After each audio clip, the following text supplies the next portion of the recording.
Hello and welcome to Health Professional Radio. Thank you for making us a part of your day.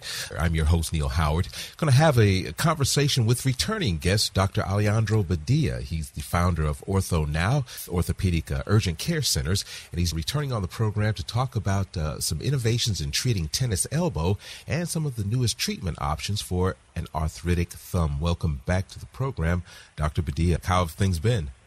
Good, Neil. Very good. We're busy, but we're growing and a lot of exciting stuff happening. Well, for our listeners who aren't familiar with you when you were here before, give us a bit of background about yourself. Sure. I'm actually it's a time topic, but I'm a proud immigrant. I was born in Cuba and came to the U.S., settled in New Jersey, and did my undergraduate work at Cornell, and then went to medical school in the city in Manhattan at NYU.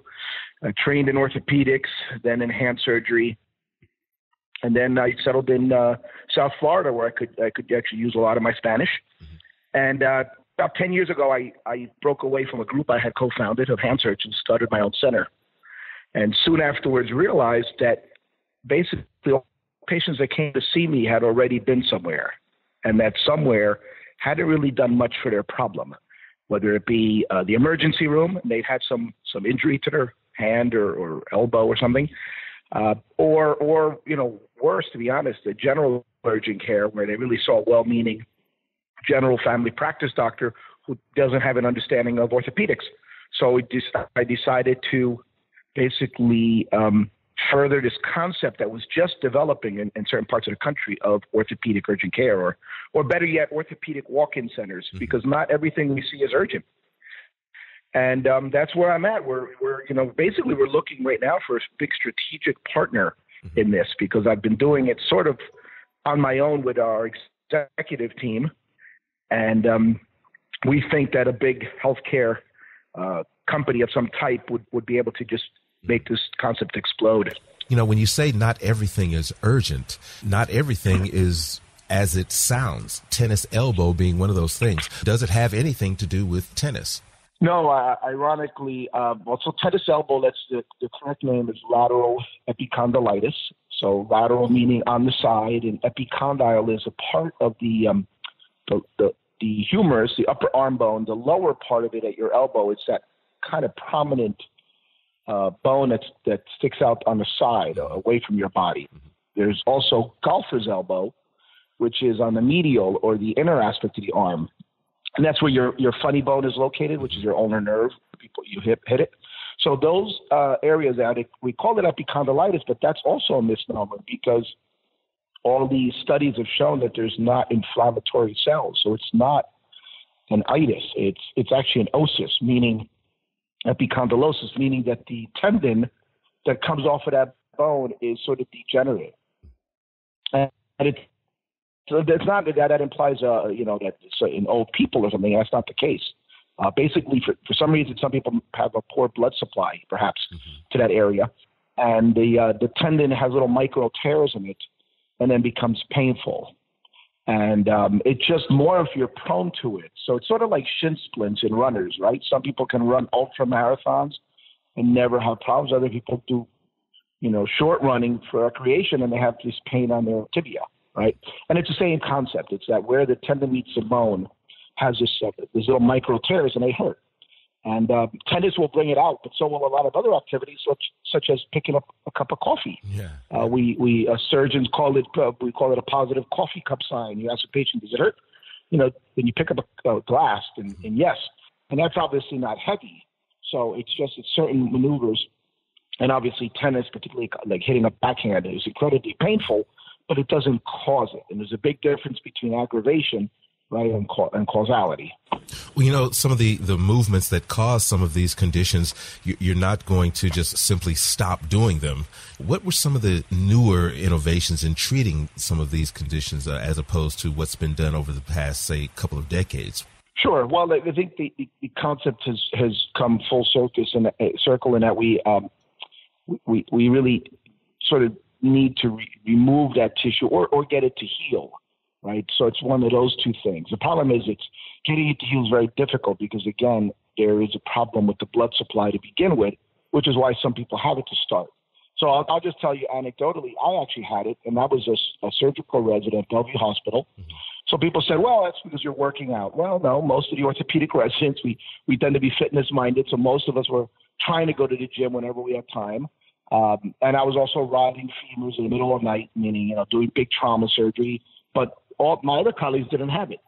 And yet when I started playing tennis at age 50, I haven't had a wince of it at all. So, and I'm older now, right? So it goes to show. At that time, I'll tell you the conservative treatment is stretching exercises, perhaps avoidance of certain activities, and then steroid injections or cortisone injections, what people call. The problem with that is, and that got me through it. That really helps the pain. The problem is it adds damage to the tendon because steroids are catabolic as opposed to anabolic steroids, which is what, the bodybuilders take, right? Mm-hmm. So regular steroids break down tissue. So it's not good for the tendon, although it reduces any inflammation and pain. So the idea is to get away from that. And what I've been doing now some people have been using PRP, and there's a lot of controversy about that in my field. PRP is basically platelet-rich plasma, where you take a person's blood, you spin it in a centrifuge, and you inject into the area growth factors, right, that come from platelets. And that, it depends. I mean, I've done it, and it has worked on some people, but I think the most successful thing has been this new concept of basically ultrasonic ablation. There is a company, and I think there's going to be others on the horizon who offer similar technology. Ultrasonic ablation is like cataract surgery. If we think about cataract, we now do something called phacoemulsion. Mm-hmm. Phacoemulsion is basically homogenizing or melting the bad tissue in the lens without damaging the normal lens. And a very smart guy at the Mayo Clinic years ago figured out that this tiny little probe. I mean, we don't even put a stitch in it. It's like a big needle in a sense, little local anesthesia, and that probe ultrasonically will dissolve the bad tendon and and then suction out the tissue, which is important because once you suction it out, it also takes away all the chemicals that cause pain. So it's not a painful procedure, and it really cures the tennis elbow like instantly. It's the most amazing thing. So that's called, the company that makes that is 10X. And that's what I've been doing now for about over 5 or 6 years now. Well, let's talk a bit about BioPro Modular Thumb Implants. Now, this is a treatment, I understand, that's for arthritis in the thumb. Are we talking all types of arthritis and all types of severity? Well, it's by far the most common type of arthritis. It affects the base of the thumb. That's what we're talking about, is what we call the basal joint. The basal joint is where your thumb, metacarpal, if you look at your hand, it's where the part of your thumb that meets your wrist. That part, if you kind of move your thumb in a circular motion, most of the motion is coming at the base, and that base is called the basal joint. The basal or the trapezial metacarpal joint, because the metacarpal meets the trapezium, one of the small carpal bones at a wrist. Mm-hmm. That joint, for a number of reasons, is very prone to osteoarthritis.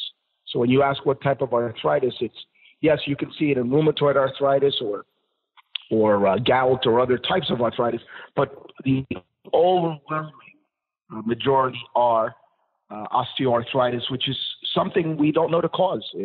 Patients ask me, well, what causes this? Well, I tell them I'd have a Nobel Prize in medicine and physiology if I knew. Nobody knows what causes wear and tear type arthritis, which is associated with age, although not necessarily. I've seen women in their late 30s with this, and there is a relationship with being a bit loose jointed, which is partly why we might see it a bit more in women than men. But we do see it in men. I have a number of people lately, men in their late 40s, who have this, and there has been a multitude of treatments. I mean, we could start from from the very beginning, if you like, and briefly summarize. Well, I tell you what, we'll definitely get you back and talk more about the innovations that you're working on there at OrthoNow, and hopefully next time we talk, you will have romanced that partner, and things will be going even better for you than they have been. Alejandro, thank you so much. Always a pleasure for coming on the program today, man. Thank you very much. I really appreciate it. All right. You've been listening to Health Professional Radio. I'm your host, Neil Howard. Transcripts and audio of this program are available at hpr.fm and healthprofessionalradio.com.au. You can also subscribe to this podcast on iTunes, listen in and download at SoundCloud, and be sure and visit our affiliates page at hpr.fm and healthprofessionalradio.com.au. Thank you for listening to Health Professional Radio. We're very proud to be an independent broadcaster providing our content free of charge to you, the listener. One of the ways that we're able to remain free and independent is by having people like you become patrons. You can support Health Professional Radio simply by visiting hpr.fm and clicking the button that says Become a Patron. Your patronage of even just $1 a month lets us know that you're there, which in turn makes us more valuable to advertisers. And, of course, if you're able to afford more, then we would certainly appreciate the support. My name is Toby Longhurst from Health Professional Radio. Please visit hpr.fm, click the Become a Patron button, and support us if you can.